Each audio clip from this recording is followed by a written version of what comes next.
of not showing enough commitment to peace. We'll put that under the spotlight also, and here we'll find out how the campaigns are going so far and what issues are trending, especially with women voters. You can join us for analysis by text 1760 or post your comments on our Facebook wall. Now, tonight we're going to have a team of analysts, and the first we will have online will be Kofi Bento, Vice President of Imani, who will be linking up with us live. And I must say that because of the technology we're using to reach him, we might be experiencing short gaps of 12 seconds delays, if you could bear with us. And then later on, we'll speak to Kwesi Amachi, who is a political scientist, on telephone. John Larvey, a member of Kodeo, will also be on phone.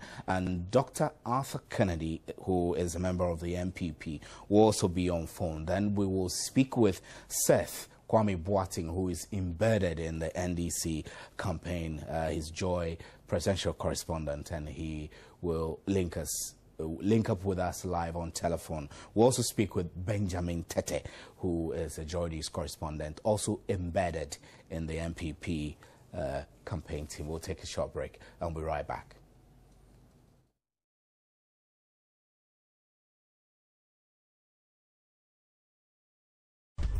Good evening, and good evening to your that, and then you see that against the background that they were to sign a peace pact. Would you say the signing of the peace pact has been relevant at all?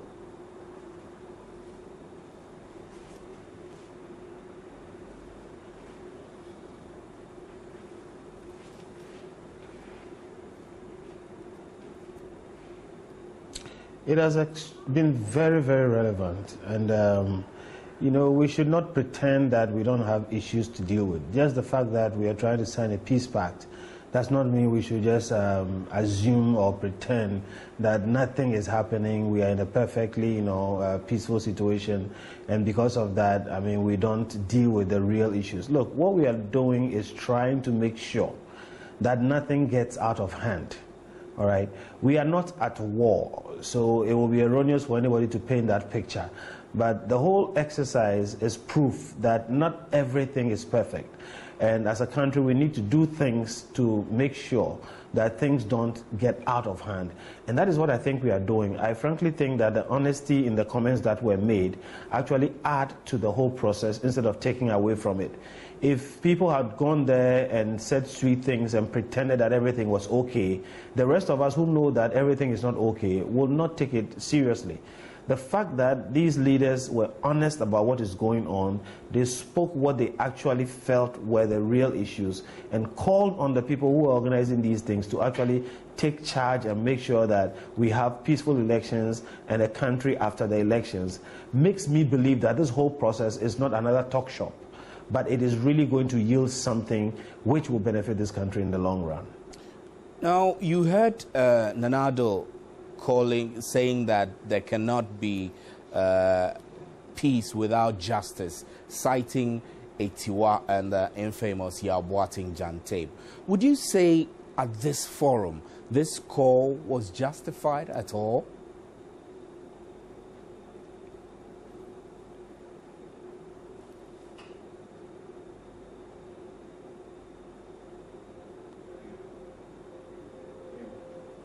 Yes, I will. Frankly, the principle that I will continue repeating for this purpose is that if Nana Addo had come there, or President Rawlings had come there, or President Mahama had gone there, and just pretended everything was okay, then we will all not take them seriously. Okay? It is true that justice makes for peace.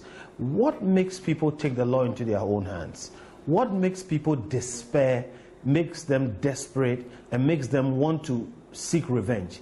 It is when they don't believe that the systems within the country, the powers of state, will not rise to their defense or get them justice when they are wronged. So what I think Nana Addo was saying is that, look, let us not gloss over the issue and pretend that by signing these things, everything is going to be in place. We should assume that certain people will take certain things or certain measures which the law has to respond to. And if the law has not responded in the near past, where is the proof that it will respond? The most important thing we can do is to assure everybody that if these things happen again, the powers of state, the institutions of state, those who are charged with making sure that these things are taken care of, will take care of it.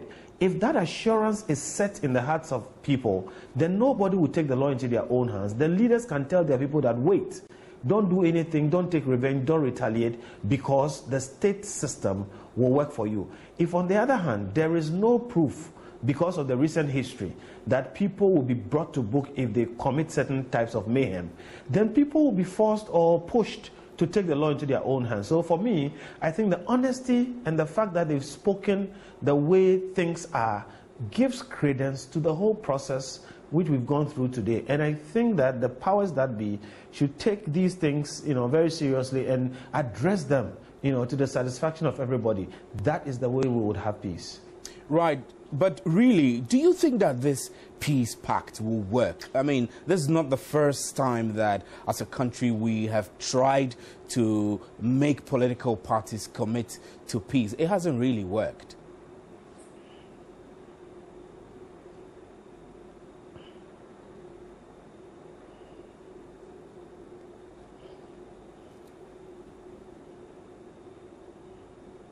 I think the peace pact will work. And when I say it will work, it does not mean to say because we have signed a peace pact, everybody should go to sleep and everything is going to be fine. The peace pact will work because it creates a forum, a very serious national forum, where people, the main players in this whole game, are brought in front of the nation and made to commit in front of everybody. Now, there are a few things you can do which are more powerful. The only thing left is now for the authorities of state, the institutions of state, to take up their mantle and assert themselves according to the laws that empower them to do their work. So I am absolutely sure that this peace pact will work if we do the proper follow-ups that we need to do. If these leaders have given their commitment in the face of the nation, it will be difficult for them to go back on it. Now, the rest is for the institutions of state to make sure that they can uphold the peace and make sure that we can maintain the status quo even after the election. Now, Mr. Bento, there have been issues of ethnocentrism recently and intemperate language, to the point that Rawlings even feels that the various political parties are not really showing real commitment to peace. What are your own observation of the landscape, when it comes to ethnocentrism and intemperate language?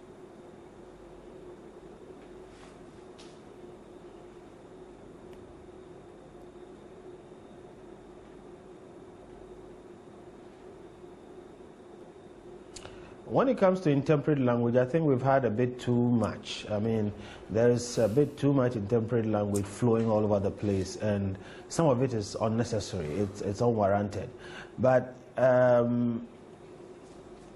don't think that ethnocentrism itself per se has played very much in this campaign. I can't blame President Mahama for being ethnocentric. He's made one or two slips here and there. He's said things that maybe on second thought he should have said differently. And in the same way, I can't also blame Nana Addo because of the things that he said. And maybe, yes, on second thought, he should have said them differently. There are things that we must be clear about. People play their strengths. When you go to campaign in your hometown, you make a case that you are from that place. And I think it's all fine. Even in the U.S., where they've had this democracy and politics and whatever it is for hundreds of years, they do southern, northern, they play these games. The issue is that in our context, where we have so many flashpoints and the fact that violence is a real possibility, I think our leaders must be a bit more circumspect in using, that particular card. That being said, however, I don't think we should also blow it out of proportion. I don't think ever that President Mahama has any intention of using ethnic sentiments to win power. I think he knows sufficiently what kind of problems that can create. So if he has strayed close to that, I don't think we should blow it out of proportion and make him look like an ethnocentric person who is inciting his people, to do something.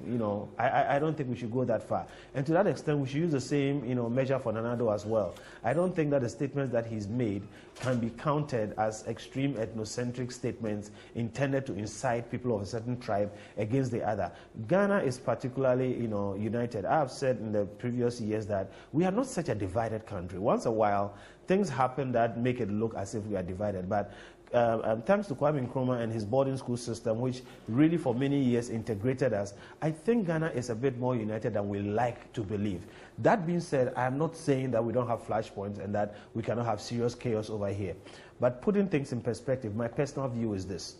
We have had too much intemperate language. And I think a lot of it has come from people who are ill-advised and ill-prepared to engage in proper public discourse. But when it comes to ethnocentrism, we have not had that much of it. And I think there is a certain risk that we are overplaying what ethnocentric comments have been made. I think I'll leave it there. I believe that if the institutions of state take their proper place and do what they are supposed to do, people who act illegally or criminally can be taken on, and there will be no excuse in terms of ethnocentrism or any other thing. Right, thank you very much. Mr. Bento, we'll have you hold on standby so we can go to the phone lines now to speak with Kwesi Amakye, a political scientist who is joining us now. Good evening, sir, and thanks for your time. Good evening. Thanks for the opportunity. Great. When we compare Ghana to a place like Kenya, where unguarded statements have incited various levels of violence, would you say Ghana, we're getting there, nearer the Kenya experience? Or perhaps we're being warmongering, we're warmongering, really? Well, thanks once again. Actually, the Kenyan situation is, to the best of my understanding, quite different from our own. It's, gotten out of hand before. They use mobile telephone, they use social network to incite violence against one another. People heeded it and went ahead and committed mayhem. In Ghana, we are not there. I think the distance or the gap between us is quite wide. But that notwithstanding, studies into ethnicity and then conflict that could emanate out of ethnicity indicate that there's no need to take anything for granted. And this much more so because countries like Canada, Spain, even Italy, and to some extent France, that people thought that with modernity, such communal sentiments, should have been taken care of by modernization and the fact that the states are able to deliver a lot in terms of general economic goods and public goods. That notwithstanding, the need for such communal identities came up. In the United States, it manifests itself in its own way. So generally, the understanding is that ethnic sentiments do not die. And that when the issue of politics, political power comes up, and some politicians get frustrated if they think that, and interestingly, the constitutional design we here in Ghana are working with appear to be fueling such sentiments. The winner-take-all character of the Constitution, whoever wins is vested with enormous powers, appointing powers, and all the, if you like, the advantages that go with it. And the loser loses out completely. And if you look at the cost of doing politics in Ghana, all these things come to play. And when people feel that they're losing out, then they, become desperate, they appeal to ethnicity. But then, you didn't bring me in early enough, but at the tail end of the submission that, came up just before my own, at the tail end, you realize that we don't need really to rest on our oars. There's nothing like, I think Ghana is putting into place what I call institutional constraints to make it difficult for anyone to take advantage of such sentiments. Now, Mr. Amachi, let's take a little closer look at Nana Addo's comments at the signing of the Peace Pact. His political opponents feel that that was not the right platform to raise issues about Itiwa, to raise issues about Yao-Boateng-Jang, and that, in fact, he's whipping up sentiments ahead of the elections on December 7. Do you agree with this assertion? Well, it's an interesting thing. When something doesn't work one's way, they look for all sort of means to get around it and also to put their opponents in some sort of a bad position. But we need to deal with facts, on issues of this nature. If everything were to be taken as they are now, then you realize that we shouldn't have come this far, because earlier this year, some authorities I capture as people or individuals, organizations wielding moral authority, they had concerns to actually warn everybody about intemperate language. Earlier this year, some traditional leadership, some religious leaders all came in. It has simply not gotten anywhere. Only yesterday, we heard of a Pisikwetie who, irrespective of his position, speaking in an official capacity, could not exercise self-restraint and went out there. So I think that was an excellent opportunity to raise serious issues, to let everybody, be aware that it was not just a signature signing event, and that it wasn't even like some event that people could take for granted. What took place in Kumasi today is of immense significance. It goes beyond symbolic significance, very strong institutional significance. Such that from this time to go, if any political party activist simply breaches some of the codes, if you like, the standards established, the leadership definitely will pay dearly for that. Right. Yes, definitely. Right. Thank you very much, Mr. Amachi. We'll still have you hold on the line, and when we move on to other topics in our discussion tonight, we'll come back to you on phone. Thank you very much. Now, on the phone line again is Professor Kwame Kakari, who is from the Media Foundation for West Africa. Good evening, sir, and thanks for your time. You are welcome. Right. Now, tonight, we want to take a closer look at the campaign so far, and our focus is on the NDC and the MPP, who obviously are leading the race ahead of the December polls. What would you say have been your observation of the progress of their campaigns so far? Well, I think the atmosphere has its excitement. And I also think that this time around, for various reasons, there's so many interventions from various sectors of civil society. It seems to me very much that the campaigns have been compelled to be more issue-focused than it used to be. I think so. I think that if you take, for instance, the education issue, all the parties are addressing themselves to it, and each of them is now compelled to address themselves to the issue. So it seems to me that the campaigns this time around are going down in a more mature way. Yeah. Right. So, Prof, if you compare this year's campaigns to last year's campaign, would you say that the improvement you talk about has anything to do with your foundation's kind of name and shame on the use of temporary language, which you instituted earlier this year on monitoring language on radio? Our work may have contributed to some extent, but I think it is a result of many things the entire society of Ghanaian population have done. The contributions of so many different forces and sectors, demanding decency in public discourse are part of what I think also between the parties. the competition for the vote today is very keen, largely also because of the closeness of the last campaign. And so the parties themselves, among them, the competition has sort of compelled them to address issues.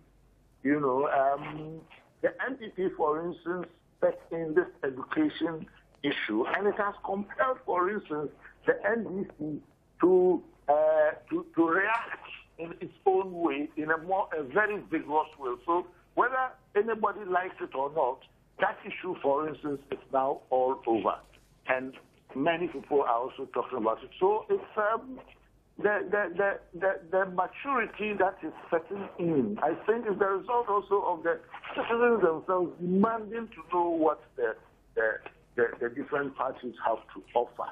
And even those we may call smaller parties are also now propelling the big parties to be more careful, to address issues. Otherwise, there are too many people in the arena, you know. And so if you don't get the concerns of the people right, you know, you stand to lose something. All right. So let me still stay on the use of intemperate language. From the work you did so far, how would you summarize the effect the monitoring has had on use of language on radio for the period that you conducted these monitorings?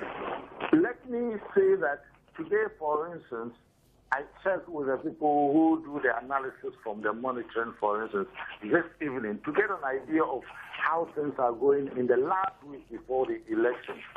And we found out that in the last 3 weeks, those categories of intemperate and what we call indecent language, the use of these expressions have come down drastically, very drastically, you know, from the last 1 month ago when things appeared to be going haywire. I'd like to say this week, just about 6 such examples from all the different regions that we have recorded, you know, as against perhaps what could have been, say, 15 in 1 week, you know, in previous weeks.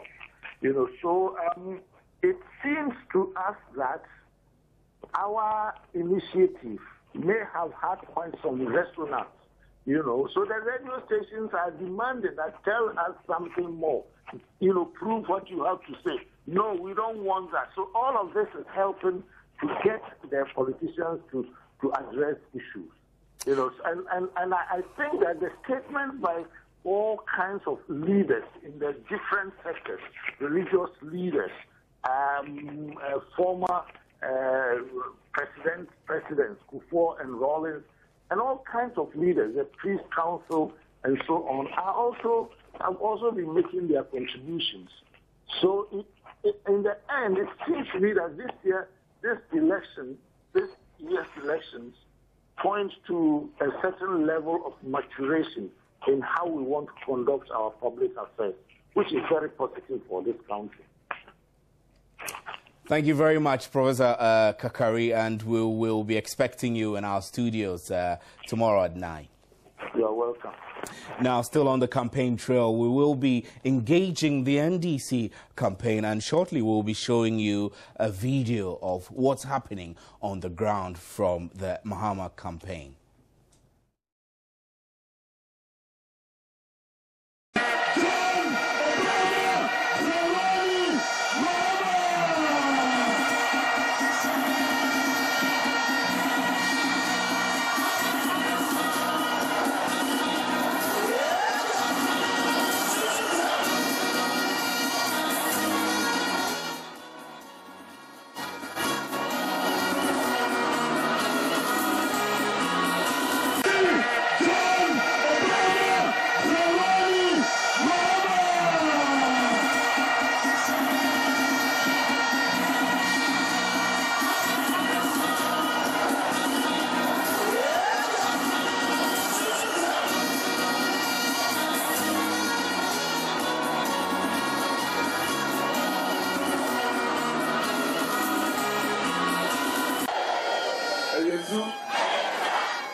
Ayezu, Ayeza, Ayezuza, Ayezazu, Ayezuzazu, Mapi, Mayade.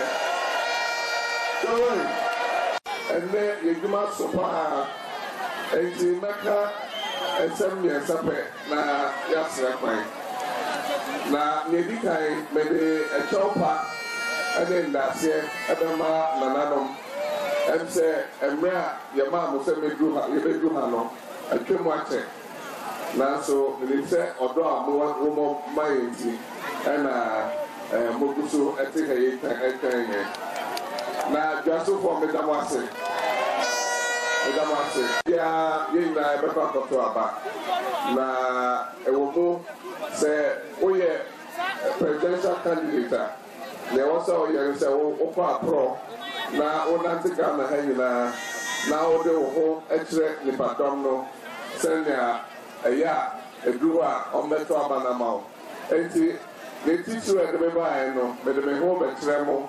Now, made me home, I said, Nananum, and then you are so called, and some.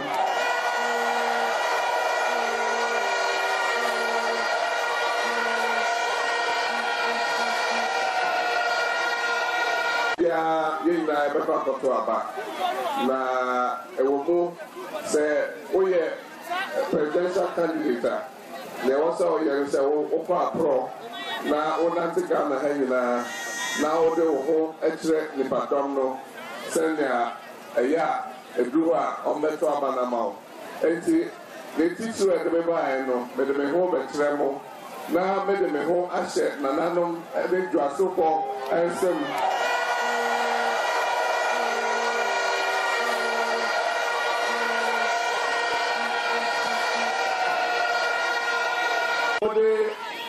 Empire ball. Any extra better na edanu duru ho na nyame amankuninde ayeyebia enti me and your family John Dramani Mahama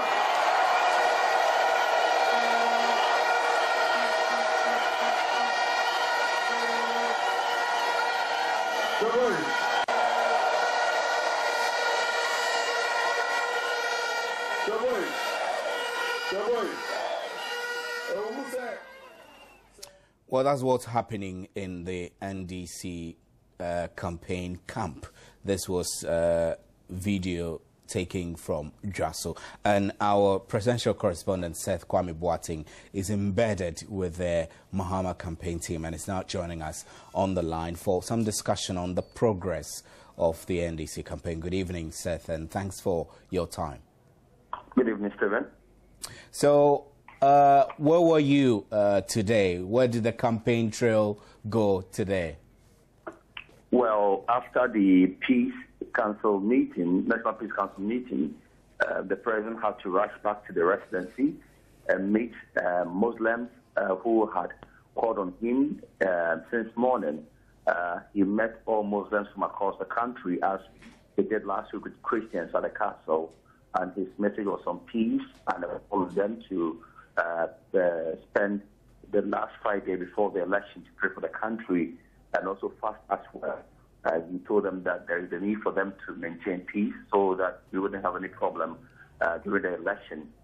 From there, he went to Aswance to address a rally. There he speaks about peace, the fact that they have done very well in Ghana in every district, that warrants that they are given another term to serve the country.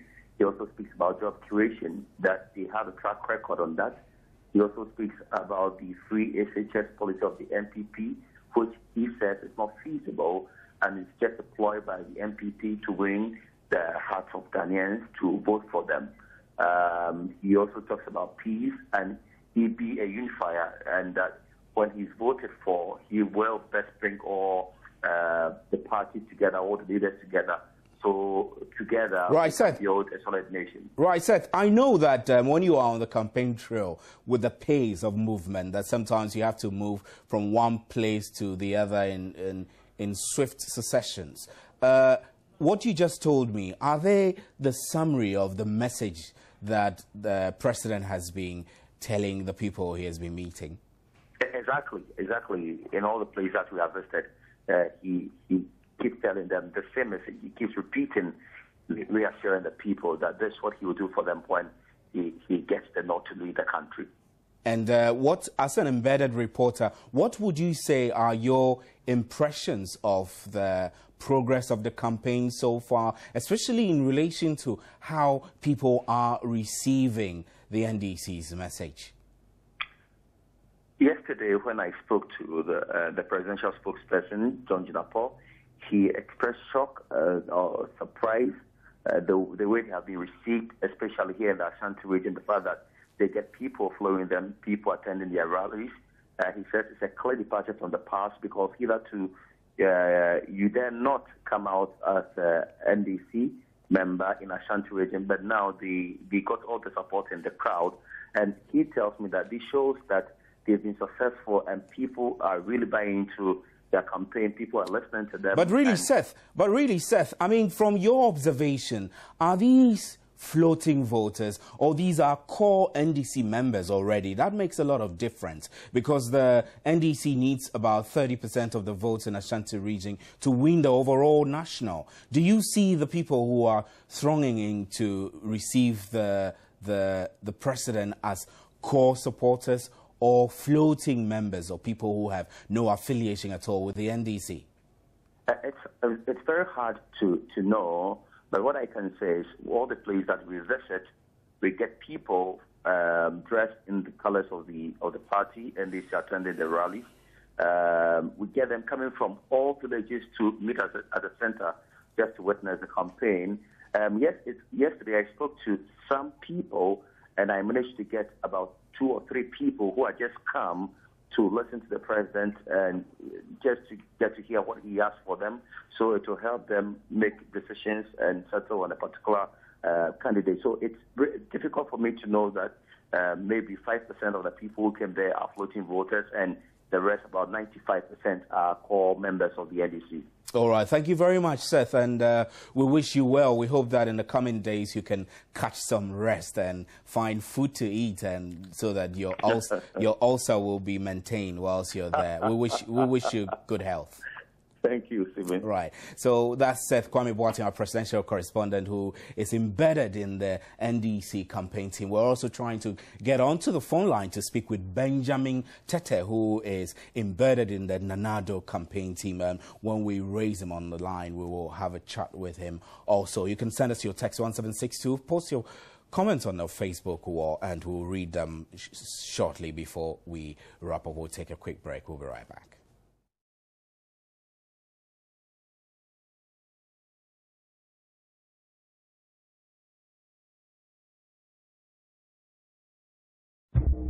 Welcome back to PM Express with the best political team. We've been trying to raise our correspondent who is embedded with the MPP campaign team, and he's not answering his phone, so we're unable to bring you a report from him.